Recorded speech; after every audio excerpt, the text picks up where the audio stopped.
morning, boys and girls. Today we're going to be learning about friction and forces. I'm going to go over the definitions along with we're going to read a story, and then we're going to do a really fun activity outside, okay? So does anybody know what friction is? Raise your hand.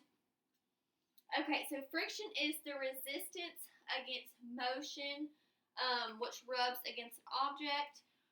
Does anybody know what force is? Okay, so force is a push or a pull. So we're going to learn more about friction and forces in this book. This book is called The Magic School Bus Plays Ball, a book about forces. So as I'm reading this book, I want you to keep an eye out for some things that go on that have to do with forces and just jot them out on a sheet of paper. And then we're going to go over a few things before we do our own lesson outside, okay?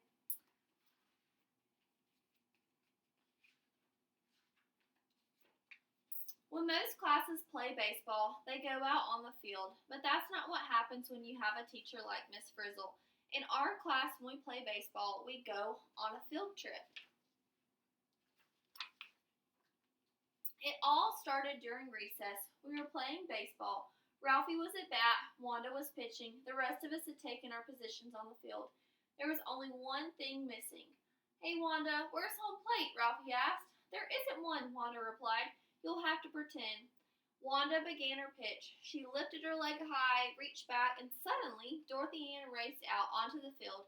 "Hey you guys," she shouted, "check this out. I just found the coolest thing." Ralphie scowled. "Dorothy Ann," he said with a groan, "not now. I'm one swing away from hitting my way into the record books. But you've got to see this. It will change your lives." Dorothy Ann insisted. She held up a book. It was called A Child's Garden of Physics. Everyone burst out laughing. "Change our lives? We don't think so." "I'm really happy for you, Dorothy Ann," Ralphie said, "but right now I've got a game-winning homer to hit, and you don't understand," Dorothy Ann said. "This book is all about what gets things moving and what makes them stop. Forces, friction, pulls, and pushes." Nothing could stop Dorothy Ann. She was on a roll. "Okay, picture a big red sled sitting in the snow," she explained. "It's not going anywhere, but if somebody comes along and gives the sled a push, it will move. That's a force. The sled will keep moving until something stops it. It's like dirt," she continued. "Things rubbing together cause a force called friction, and the sled stops because the dirt is pushing it against the direction it's moving. The force against the runners in the friction in action. Friction slows down and stops nearly every motion on Earth." Okay, so now we know what friction was, but what we didn't know was why Dorothy Ann thought it was so important.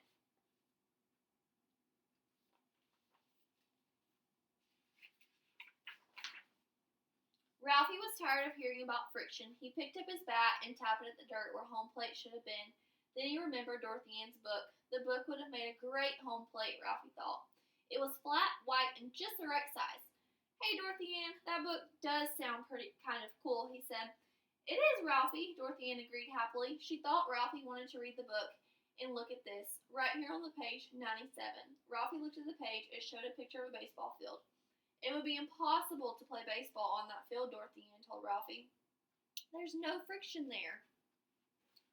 Ralphie grinned. Now he had a home plate. "Let's play ball," he called out. But before we could get back on the field, we heard a familiar honking coming from the parking lot. It was the Magic School Bus. "All aboard!" Miss Frizzle cried out from the driver's seat, and we ran to the bus. Ralphie dropped Dorothy Ann's book as he raced over.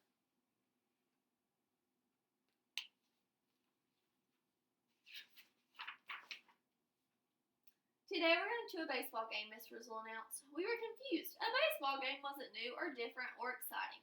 The most of our field trips were. "Miss Frizzle, can we go somewhere really unusual?" Dorothy Ann asked. She turned to Ralphie. "Like that place I showed you, Ralphie? You know, page 97, show them." Ralphie stared out the window as we passed the baseball field. Dorothy Ann followed his glance. She gasped. Her book was lying in the dirt. "Ralphie, how could you?" Dorothy Ann asked. "Don't worry, Dorothy Ann," Miss Frizzle assured her. "We'll get your book and keep Ralphie happy, too." "Bus, do your stuff," she shouted. The Magic School Bus barreled across the playground in the direction of Dorothy Ann's book. The bus spun around and around, Dorothy Ann's book blew open, and we drove right into it.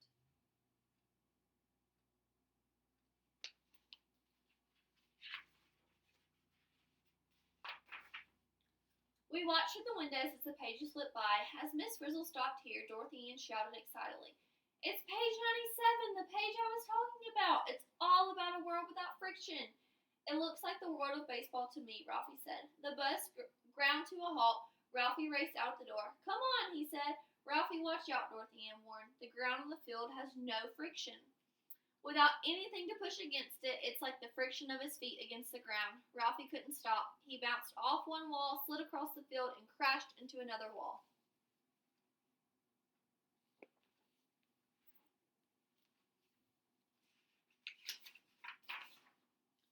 We lowered ourselves into the baseball field. We slipped and slid across the field. It felt like ice skating, only without the skates.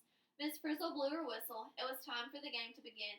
But without any friction to help us stop, we couldn't get onto our positions. What were we going to do? Just then the bus flew overhead. It had turned into a magic school bus blimp. Liz was in the driver's seat. She pushed a button, and a giant crane dropped down the bus. The crane lifted us up like bowling pins and placed us in our positions on the field. "Play ball," Miss Frizzle cried out. "Welcome to the All Frizzle Friction-Free Baseball Classic," Miss Frizzle announced onto her microphone. "The ground out here has no friction," we repeat, no friction. "Well, folks, believe it or not, we're coming to you from inside my textbook," Dorothy Ann added. "Our playing field is slipperier than ice." Wanda got ready to throw her first pitch. She lifted her leg, pulled back her arm, and hurled the ball at Ralphie. The ball raced into Ralphie's direction, but Wanda slid backwards toward second base. "And look at that, folks," Dorothy Ann announced. "The force Wanda used really got that ball going and pushed her all the way toward second base." Ralphie kept his eye on the ball. He swung as it sailed over the plate. Crack! Ralphie hit a hot grounder right down third base line. Carlos tried to scoop up the ball, but without any friction to slow it down, the ball was going too fast to catch. It sped right past him. We waited for Ralphie to run to first base, but he didn't run. The force of the swinging bat started Ralphie spinning in circles. Ralphie spun his way to first, and he kept on spinning around the bases. Just as he was about to reach home, Ralphie slammed right into Dorothy Ann. They grabbed onto each other and spun around the field.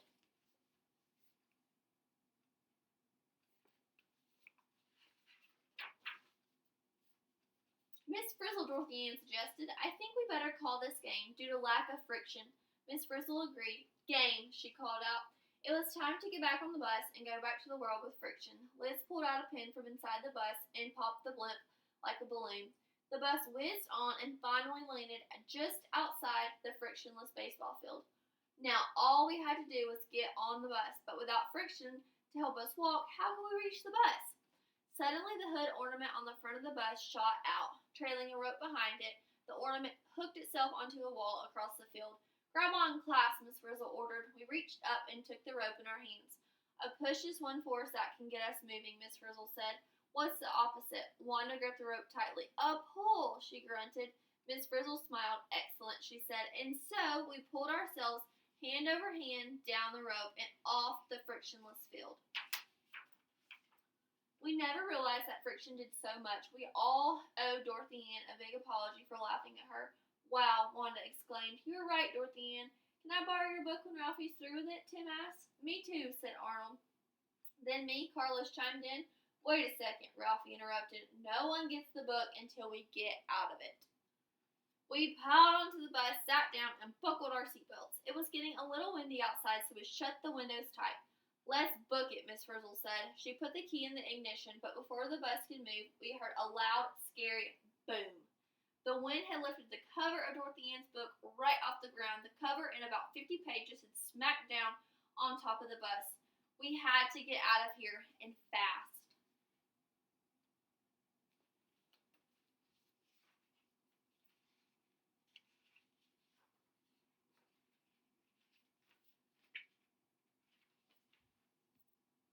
"Any suggestions, class?" Miss Frizzle asked us. "Better floor it," Miss Frizzle, Wanda proposed. As Miss Frizzle pushed down on the gas pedal, the ignition roared. The wheels spun, but the bus didn't budge. "Oh no," Dorothy Ann exclaimed. "The cover of the book is pushing down so hard that it's creating too much friction for the wheels to push out." I can't believe this, Ralphie said. We're stuck in Dorothy Ann's book. What will happen to us if we can't get out? Phoebe asked nervously. Miss Frizzle just smiled. As I always say, those who are book-bound should take a look around. She opened the bus door and leaped outside. This way, class. We really don't want to get out of this bus, but we didn't want to be stuck inside the book without our teacher either. So we followed Miss Frizzle onto the page 97 of Dorothy Ann's book.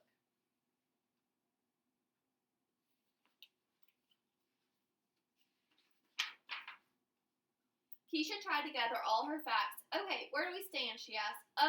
Somewhere between pages 96 and 97, Carlos teased. Keisha frowned. That was not what she meant. Keisha scowled. Hey, I was just trying to lighten things up, he apologized. Tim smiled. Carlos had just given him a great idea. Lighten things up, Tim exclaimed. That's it. We'll climb on the roof and push on the book. Keisha looked at him. You're saying we should hold up the book, get in the bus, and drive away. Tim nodded. How? Arnold asked him. Good question, Arnold, Miss Frizzle remarked. Anyone have an answer?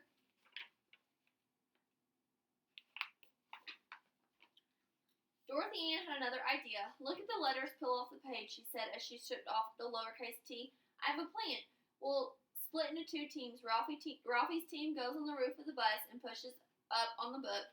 And at the same time, my team will pile letters near the book's spine. That will hold the books open long enough for us to get back on the bus and drive away. Excellent plan, Ralphie said to Dorothy Ann. But why doesn't your team push on the book while my team piles the letters? Okay? Dorothy Ann stared angrily at Ralphie. Not okay, she replied. Yes, okay, Ralphie insisted. Not, Dorothy Ann declared. Arnold walked up and interrupted their argument. Dorothy Ann, what is it again that makes everything stop? He asked. Dorothy Ann looked confused. Why was Arnold asking her this now? Friction, she replied curiously. Arnold turned to Ralphie. If there's a lot of friction, you can't get anywhere, right, Ralphie? He asked. Ralphie nodded. Well, I think there's a little too much friction between you two, Arnold said.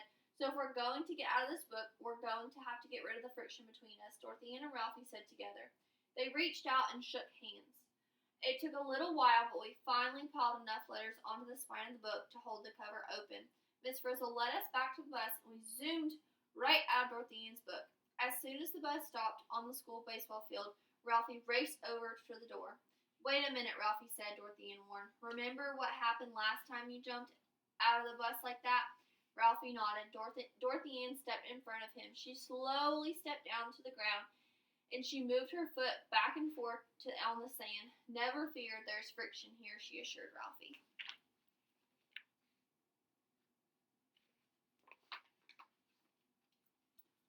We couldn't wait to play a game of friction-filled baseball. Dorothy Ann was the first one at bat. One to pitch the ball. Dorothy Ann swung, and crack! Dorothy Ann exerted a lot of force on that ball. Carlos was out in left field. Would he be able to apply his force and stop the ball? Carlos held his glove high in the air, but the ball soared right over his head. Finally, the ball dropped to the ground and rolled. Luckily for Carlos, friction caused by the grass pushing against the forward motion of the ball slowed the ball to a stop. Carlos scooped up the ball and threw it across the field. Dorothy Ann slid for home, but where was home plate? It took us a while, but we finally found home plate. Ralphie was reading it. Dorothy Ann was right, he said. This book is great. And that is the end of our book about friction and forces. So as we learned in the book, there is friction and forces all around us. There's friction on the ground. If you slide your feet back and forth, that's friction. If we didn't have friction, we would be slipping and sliding every time we walked somewhere.